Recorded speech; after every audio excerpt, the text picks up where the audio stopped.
say that? In Second Esdras 6 and 9, Numbers When was chapter that written? 24.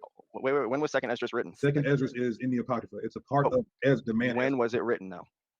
During the time of Ezra. No, it was written about 100 AD in the first two You chapters. said during the time of Ezra. No, it was not. You're what? 500 years off? I don't know. 600, 400, 500 years off? Let's read the text first, and before we get into the timelines and everything, let's just explore this a little bit. 31, right? So in Second Ezra chapter 6, verse 6. 8, I'll start at verse 8.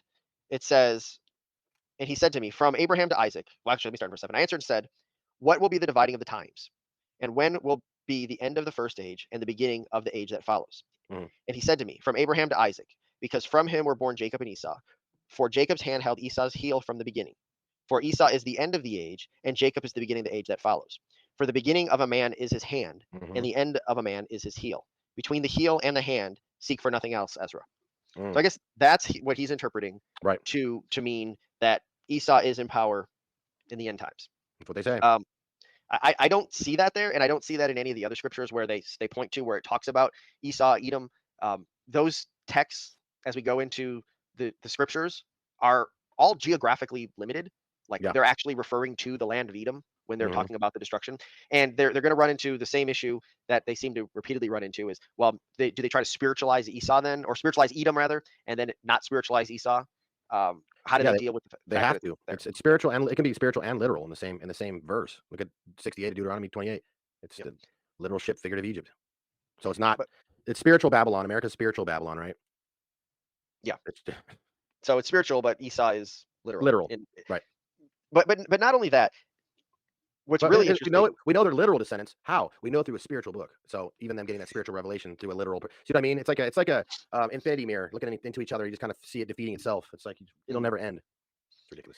Yeah, but not only this, I want to point out here, and there's other elements I want to get into in Second Esdras, but here since we're in chapter 6, if we look in Colossians 1:16, John 1:3, Hebrews chapter 1 verse 2, these texts all tell us that the Father created through the Son.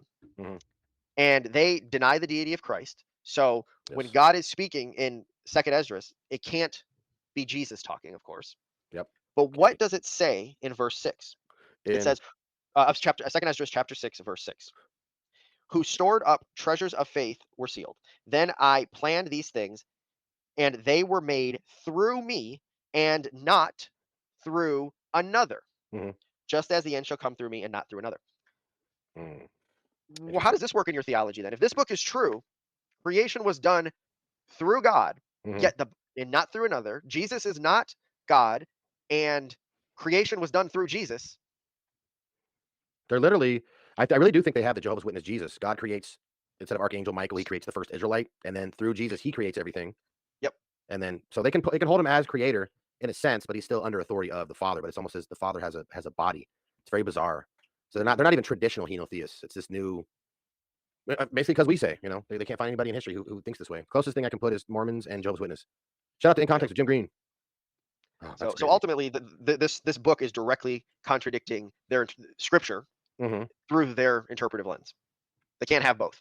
So he's arguing for Second Esdras now. So you went from what's your ethnicity to Ezekiel 47. So this is like 3 or 4 different topic changes. Now he wants to argue about Second Esdras being authoritative. But yeah, we're going to actually you're seeing. Were written by a Christian. Okay, so first of all, I want you to prove the first 2 chapters was written by a Christian, and then also for your argument with the 100 AD, are you saying that it has to the writings of his has to go back to his time period, because we don't have the writings of Moses during his time period?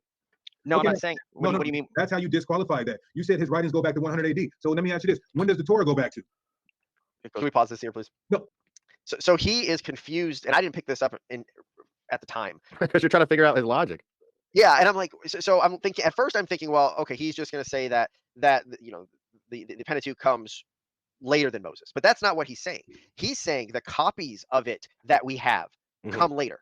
Okay. My argument is not based upon the dating of the copies. My argument, which I have to go back and check, I don't quite remember now, even when we have the first copy of this book.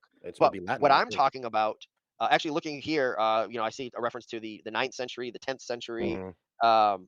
Depending upon the language, we have different versions with different datings, and they all are typically fairly late. But my argument is not upon the dating of the copies, but the dating of the original.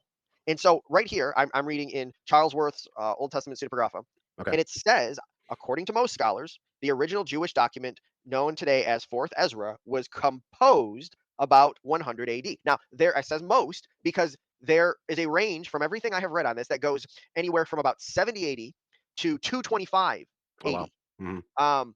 And so there is there is differing views, but nobody says it's from hundreds of years prior before Christ. And so Mhm. that's the contention I'm making. It has nothing to do with how old our copies are today. Yeah, and I think you go into the actual theology of it, But and I wanted to share this because this is he's arguing. Let's run. I want to see what he's saying about the Old Testament. Let me say, or the Torah. That way I'm not misrepresenting him. That's how you disqualify the writings of his has to go back to his time period because we don't have the writings of Moses during his time period. No, Okay, I'm not saying. What do you mean? That's how you disqualify that. You said his writings go back to 100 AD. So let me ask you this: when does the Torah go back to? It goes back to Moses. No, the writings of the Torah. What are they dated to? Like, are you talking about the copies we have, or what are we talking You about? know what I'm talking about because you asked me if No, the copy of Esdras was written. The copy of Esdras. there are.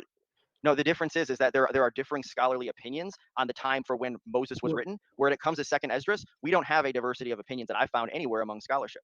That's the part. That's the part. And we're looking around at that. We look for credible sources, right? So Britannica is a credible source. They've been around for a while. There's like 4,000 different universities that uses Britannica. They have like 4,000. They have a lot of contributing authors, but it's corroborating with what you're saying. The apocryphal work, it's the printed in the Vulgate, many later Roman Catholic Bibles as an appendix to the New Testament. The central portion of the work in chapters 3 and 4, consisting of 7 visions revealed to the seer, I'm not going to butcher that name, was written in Aramaic by an unknown Jew around AD 100. In the mid-2nd century AD, a Christian author added an introductory portion in chapters 1 and 2, like you were saying, to the Greek edition of the book, and a century later, another Christian writer appended chapters 15, 16 to the same edition. It's possible that the whole Greek edition, from which all subsequent translations were derived, the Aramaic version having been lost, was edited by a Christian author.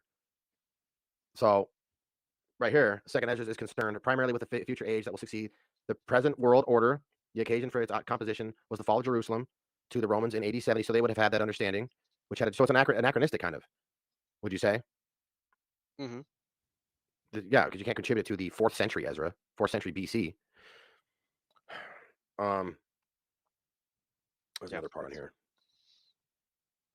So yeah, what you're saying, you can look it up. The scholar, it's peer reviewed. There's a consensus across the board that agree this is not contributed to the actual author. It's pseudepigraphal. I don't think they understand what pseudepigraphal means. Mm-hmm. But what is in Charles' words here? So this is written in, if some anybody doesn't know what this is, the particular part on Fourth Ezra or Second Ezra, if you can see it, this is written by Bruce Metzger. So he is a real legitimate scholar, and a believer as well. Yeah. So when he asked about who says this, somebody with the Holy Spirit, well, you got Bruce Metzger. So. Wow. But this really cuts him theologically. This cuts him. What did Jesus say about Mosaic authorship? Because he's questioning. I hope he's not even questioning the Mosaic authorship, because there's too many verses on how Jesus viewed the authorship of Moses. I can't imagine that's what he's trying to do. I really think he's talking about the copies of Moses. Okay. And what is the earliest copy we have? And I think he thinks that's my argument, that I'm saying we only have a copy that goes back to 100 AD, which we don't. We don't have a copy that goes back that far. I'm talking about the original, and he doesn't understand that. All right. Where's he at? I have, where am I going? Right here. I have too many tabs open. That's the problem. Now, when you go into Second Esdras into chapter 2, I think it's starting in verse 30 or 31, it's a Christian message where Ezra goes to, Israel has rejected him. He leaves Israel and goes to all the nations and promises them the kingdom. You would have to prove that. And I can pull it up right now if you want. Yes. Please give me a primary source saying that a Christian wrote that. And secondly, what do you mean a primary source would be like the author himself? So that's do you have an eyewitness to that time period that says yes, it was written by a Christian? No, we don't. We have internal evidence in the text, okay. but especially when we consider evidence within the text. He didn't like that, did he? Yes. What does he think we go by? Like internal evidence in the text. Those are things that scholars use to determine authorship, to determine when things were written. I mean, it's absurd. Okay, if you don't use discernment, how do you think historians and archaeologists, they use the data? They don't anachronistically take their 21st century and say, the internal evidence within the text. We have it right here. You can read it. So you said it was the Second Esdras 2, 31, right? But 30. It's actually 33. 33 is where I meant. I just was going off the top of my head. Yeah, he's saying, Ezra, received a command from the Lord on Mount Horeb to go to Israel. When I came to them, they rejected me and refused the Lord's commandment. Therefore I say to you, O nations that hear and understand, await your shepherd. He will give you everlasting rest, because he who will come at the end of the age is close at hand.